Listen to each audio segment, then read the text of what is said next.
I think Tom, and I got to choose my words carefully, I think he's so used to going out there and knocking everyone out. Blitzkrieging people, yeah. And just taking them out like Sergey Pavlovich, like Curtis Blades. And I think that kind of cost him here tonight, because he went forward and he threw some shots like that and he got counted, he got caught, and he didn't put him away. Yeah. Do you know what I'm saying? So you can become a victim of your own success. Listen, it was very competitive, and it was only round 1, and there's a lot of fight left. There's 4 more rounds pretty much to go at, so it could have gone either way. But when you look at this fight, Tom Aspinall has just been on an absolute tear. He's never made it out of the first round, and he technically didn't make it out of this first round either. But typically when he's fighting, he's usually blowing the doors off of his opponents, blitzing across the void, landing a 3 or 2 punch combination, and finishing his opponent. One of the things that Cyril Gane did very, very well against Tom Aspinall is he kept always turning Tom Aspinall. If I'm fighting someone and I'm constantly turning them, when they decide to blitz, I'm not on the railroad tracks. I can't get run over by the train. Yeah, he had a mirror of himself in front of him, and it was a bit uncomfortable. He had a guy that wasn't standing still. We talked yesterday about the majority of Tom Aspinall's opponents stay right there on the center line and hope that they can block or take the shot, and typically they can't. Cyril Gane is not going to stay on the center line, so when Tom starts to throw, Cyril dips and he's gone. Well, then Tom was starting to struggle with that. Now, in the next 20 minutes, was he going to be able to figure that out? I don't know. But typically, you're at your best in the first round, especially when you weigh 260 pounds and you carry all that muscle and size and weight. I don't know that he was going to get better in the next 20 minutes. I don't know. Who was I? I was talking to Anthony Smith, also on Anthony Smith on the Paper podcast, and we talked about worst case scenarios for Tom Aspinall. Worst case scenario would be him getting beat up for 5 rounds. Other worst case scenario would be him winning a close decision. This is probably up there with worst case scenarios for him in terms of like losing the first round and then walking out because of an eye poke that people are just dismissing as, oh, he could have continued to fight. This is a really bad case scenario for him. So we've almost written him off to where he's no longer relevant. Yep. And I feel so bad for him for that, because to me, I still think he's really good. He's just trying to come into his own. All of this stuff is it's all just fluff, though. Let me just be honest with you. It's all fluff. You want to know why? Because let's be honest, he wasn't looking very good. And I'm a huge Tom Aspinall fan. He wasn't looking great. I still am. I'm on a Tom Aspinall bandwagon. Love the guy. Love what he does. I have high expectations for him. In this fight, though, I was like, okay, look, you're not doing anything that I would think if I was your coach, be like, yeah, we got to get out there, press the range, make him fight you in a phone booth, like press him to the fence, clinch, knees, elbows, drag him down, maybe with a couple takedowns if you can, and then just control top position.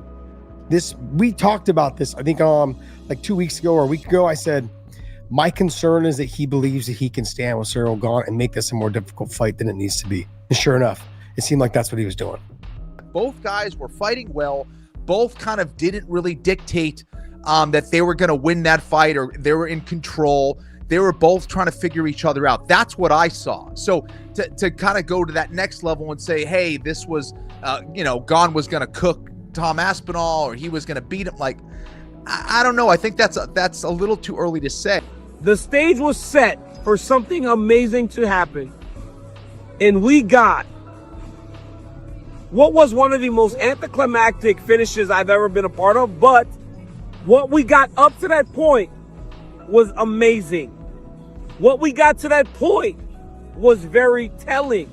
What we got to that point was we got the opportunity to watch the 2 best heavyweights in the world fight for the championship in the UFC, right? Jon Jones isn't here. Francis Ngannou isn't here. The guys that we had in there right now are the 2 best in the world, and they fought like it. I'm mad. But I don't know who I'm mad at.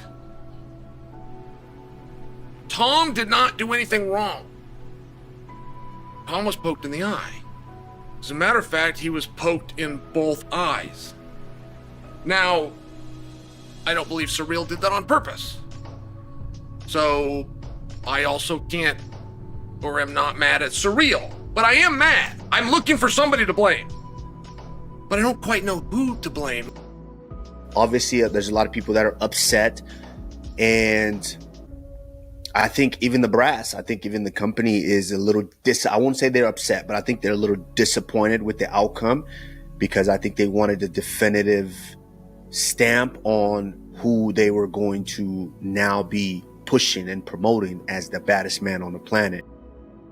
And we saw what can happen sometimes. Like when we saw Bilal Muhammad, when he first fought Leon Edwards, he was getting his ass whipped, got poked in the eye, was out. And then when he rematched him, he came back and completely dominated him. Now, I'm not saying that Tom's going to come back and completely dominate Gane, but I'm just saying it's a fair assessment to say that because it wasn't going his way that early in the fight, and then he got eye poked, that the fight was going to continue trending that way, because we've seen what happens. Tom might have went back and be like, you know what, all right, I got his number now I'm going to do whatever. Or maybe he gets his ass whipped. But because of that little sample size that we saw in that 4 minutes of the fight, we can't make this assumption that Tom was just going to get his ass whipped as the rest of the fight. I thought I was sold on him, and I'm all in on him still, but I don't know if it was the layoff. I don't know if it was all the drama that came along with the John Jones situation. Then now that's gone, and feeling like, okay, now it's my division. Maybe a little overconfident, maybe. I've also noticed that there's a lot of things surrounding him with comments, man. His dad saying like, I don't know if we're going to re-sign with the UFC. Where the fuck else you going to go? His dad was saying about him transferring over to boxing. I mean, talk about the timing on this. Like, there's some things that you probably shouldn't say public, but obviously, I mean, dads will be dads, and they're going to say whatever it is that they want to say. And his dad was saying that, yeah, that I don't think they want to re-sign with the UFC. So that means he was on a 3-fight contract with the UFC to renegotiate. Now he's down to 2 because of this fight. I mean, he wins this fight, he defends or whatever. Wait. The father did say they don't think they want to re-sign with the UFC? Yep. He said they're willing to go to boxing. He said they're willing to go to boxing to make some heavyweight money. Yep. This is what I'm saying, Kamaru. It's not good business, bro, when the family starts getting involved and starts doing shit like this. But we want to see a real fight. We want to see, for one of a cliched expression, can you be the hammer and the nail? It's all well and good going out there and giving it out. Can you take it? Can you go back to your corner, black and blue, covered in blood, and then come back out with a positive mindset in round 2, 3, 4, or 5? Those were the answers we were going to get tonight. Yeah. Because Cyril Gane was not going home without a fight. He showed up to become champion of the world. He wasn't intimidated. He looked really good. He won the first round. Let's be honest. Ciryl was really attacking that lead leg, was doing a good job kind of buying dividends for later in the fight, nothing too damaging.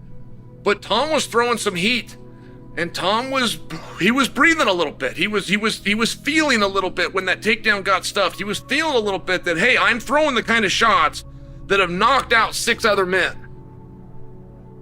But they're not knocking out this guy, and they're not knocking him out, not because of Ciryl's ability to take a shot, not that his chin was different than Curtis Blades or Sergey Pavlich, just for example.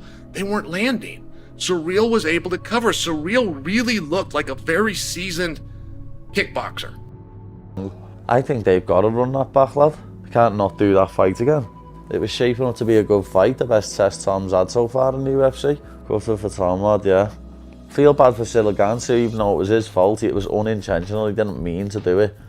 But still, it's his fault that the fight's not fucking continuing. You need to do something with the gloves, lad, so you can't do that with your fingers. This is mad. Don't think has a title fight ever ended like this before?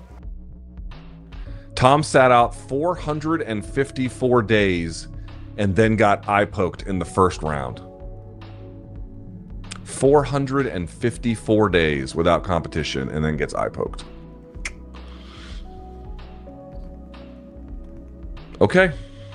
I just want to point out, we have to be careful about what declarations we make about what the tape showed, but it wasn't great. And by the way, here we go. Future odds from betonline_AG. Tom Aspinall -185. Cyril Gane +160. He was -350 before. Narrowed that. How interesting is that? That's something, right? Golly, bro. No, I'm just disappointed. I'm disappointed. I talked all day yesterday. Like, I just want to see Tom have to overcome some adversity. I want to see what he does when when his first plan of action doesn't work. What's he checked down to? Is he gonna wrestle? Can he compete with Cyril Gane on his feet for 25 minutes? And I don't get any of those answers. And just like everybody at home, I'm disappointed. House. Like, there's so much that Tom missed out on because of that. It's super unfortunate, sad, and it would have made the heavyweight division it would have made it a lot more fun. Right now it's in this weird space. It's been in this weird space. It's continuing to stay in this weird space. Yeah, I've been trying to think of a positive, to be honest with you, and the only thing I can come up with is that at least the UFC haven't got to find his next opponent, which was the narrative I thought we were going to have coming out of it. Victory over Cyril Gane, you kind of go, well, bloody hell, who's next? And Volkov won tonight and won quite convincingly, and were we going to be able to sell that rematch and everything else? But forget about everything else now. There's only one fight we can see, we need to see, and that's Cyril Gane, Tom Aspinall Part 2, because it was a disaster, you know. This is all good in terms of he's still the champion. He doesn't lose the belt. It's some adversity. Look, he faced adversity worse than this when he blew out his knee against Curtis Blade. Blades fought all the way back to come back and look even better. As much as those fights are bigger and sexier, you got to run this one back, right? Got to do it. Got to do it. You have to do it. But if I'm Team Gane, Kenny, right? I had my athlete in the best shape, mentally, emotionally, physically, and I had already leaked the fuck out of the dude's nose. My jab was beyond established. It was, snapping heads back like a fucking Pez dispenser. And I got to really learn to keep my fist closed because this was a hugely missed opportunity. I was just in the back. Cyril Gane was very emotional, guys. He was crying. Ciryl was emotional. He wanted this fight. This fight was everything that these guys had asked for. Hopefully we can reschedule this and get these dudes locked in the octagon again to determine who's the baddest man on the planet. They will both be better for it. I know they didn't spend a lot of time in that octagon, but there were some things that you can take from it, especially if the turnaround is relatively quick. And look, I can imagine how Cyril Gane feels. That first round went incredible. He had a great first round. As you said, he outlanded him. He hit him with a jab in the first 30 seconds, a really short jab that busted his nose, it seemed. He was having a lot of success. Like, it's no one is happy that this has happened. Like, there is no one, oh, look at this, this was an outcome we wanted. This is devastating for absolutely everyone. No one got off here because this went to a no contest. When you have this level of perceived fighter that's going to destroy everyone in 2 minutes, the second this went past 2 minutes, I'm going, oh my God, Gane's doing good. Naturally, that's how high the expectations of performance are for Tom. It went past 2 minutes on the clock, and I thought, Christ, Gane's giving him problems. Even if he hadn't landed much, but a couple punches at that point, that's actually how I was feeling. And it looked like he came to win, right? I mean, that's been, I think, the knock on Gane, is that, like, he's just kind of this goofy athletic guy who shows up, and it's just like, especially in the Jon Jones fight, it's like he accepted defeat when they signed the contract to take on Jones. I mean, he looked like he was ready to go. He looked like he knew that he was going to beat Tom Aspinall on this night. So that made it worse too, man, is because he shrugged off Aspinall's single leg pretty easily, and he did so like he knew he was going to, and then he was landing those shots, and he looked extremely comfortable. And it just sucks. I mean, when you put this much into a fight and the fans rally around it after all the iterations we were looking at, all the hopes, dreams, whatever we were looking for in the heavyweight division, for it to end like this, it's not easy, man. This was just it was heartbreaking for him. Man, what an ending. You could have asked me for 100 endings. I don't know if I would have ever came to that. A no contest in the very first round due to eye pokes. Unreal. It's a tough thing. It's a dangerous sport. This is what we do. This is why we are modern day gladiators. This is what we do. So unfortunately, it was sad. Unfortunately, that happened to Tom. But, way to show up, Tom. Way to show up, Cyril Gane. The rematch, I think it's going to be even bigger. And it's just anticipation. It just builds. This is why we love this thing, that we do. why we love it. This is why we love not only being fighters, but this is why we love being fans as well. It's because eventually there will be an answer, and we'll be sitting at the edge of our seats going, yes, let's see what's going to happen.